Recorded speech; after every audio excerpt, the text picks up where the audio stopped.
सभी को नमस्कार। आज का विषय है अपने ही लोगों से खतरा ज़्यादा हो रहा है।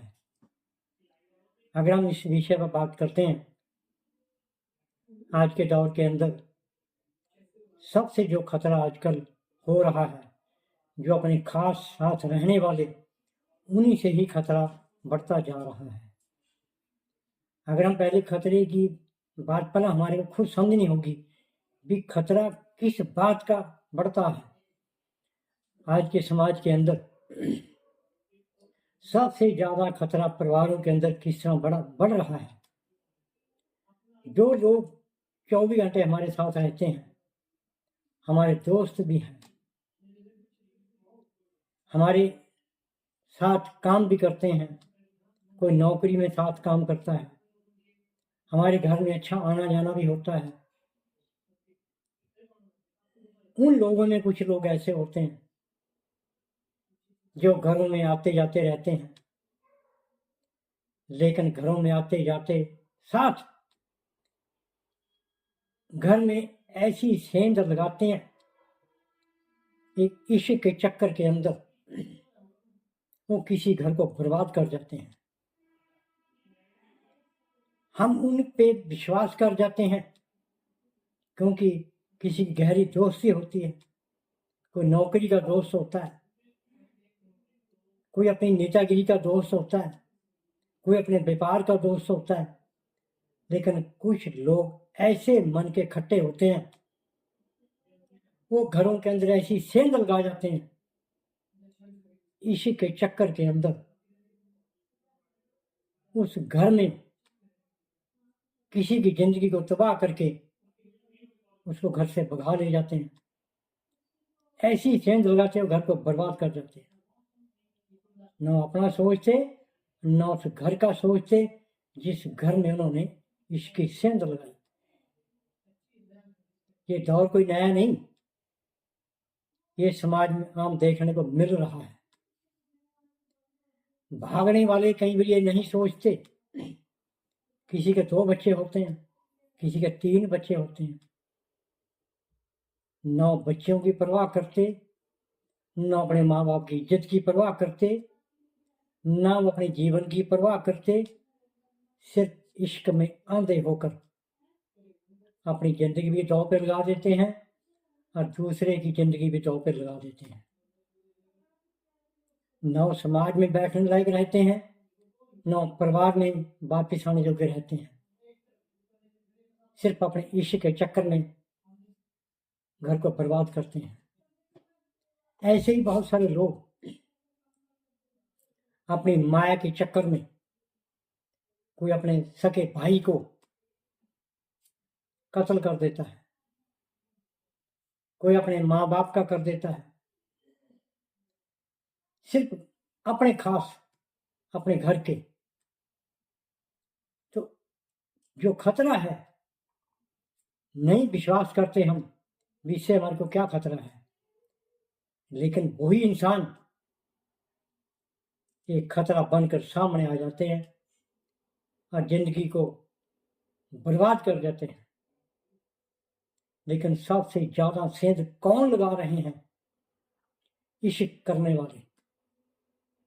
इश्क करने वाले इतने अंधे हो चुके होते हैं, उनको ना अपने माँ बाप की परवाह होती है, न समाज की परवाह होती है, न अपने दोस्त की परवाह होती है, न अपने संस्कारों की परवाह होती है। सिर्फ उनको एक ही रास्ता दिखता है कि इश्क का फरमान कैसे पूरा करना है। कोई इंसान अपनी घरवाली को छोड़कर दूसरे इश्क के चक्कर में उससे फरार हो जाते हैं। ना अपनी घरवाली की जिंदगी सोचता, ना अपनी सोचता,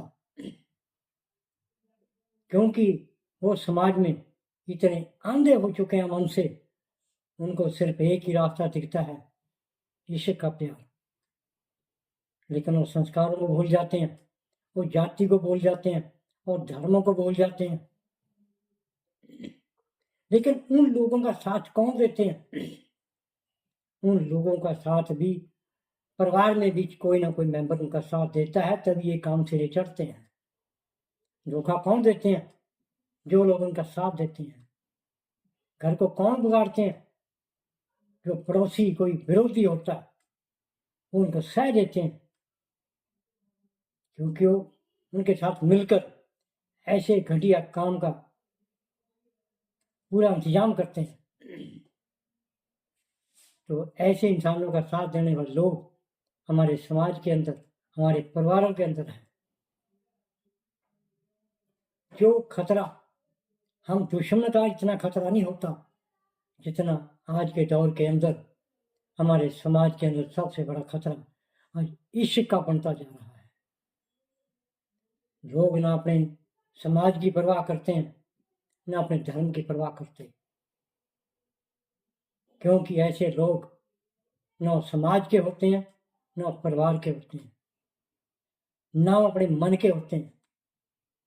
मन के अंदर चोरी रखते हुए वो समाज में आगे बढ़ते हैं और ऐसे इंसान को गुमराह कर जाते हैं जिसकी उम्मीद नहीं होती थी। वो किसी ऐसी नारी को गुमराह कर जाते हैं जिसका हम सोच नहीं सकते। कई युवा वर्ग सिर्फ इसी को मेन मानते हैं, अपने काम को छोड़ जाते हैं, अपने व्यापार को छोड़ जाते हैं, अपने व्यापार में घाटा पा लेते हैं, कहीं तो नौकरी छोड़ जाते हैं। इस दौर के अंदर बहुत सारे युवा गलत काम के रास्ते पे चलकर इश्क के चक्कर में मर्डर भी कर जाते हैं, जिनकी मिसाल कहीं जेलों में बंद है। क्योंकि हमने विश्वास किया, हमने घर में उनका आना जाना शुरू किया, वो हमारे घर आते जाते रहे, वो हमारे दोस्ती बना के हमारे साथ रहे, लेकिन हमारे साथ ही दगा कर गए। ये फैशन जो इतना बढ़ रहा है वो किसकी बदौलत बढ़ रहा है?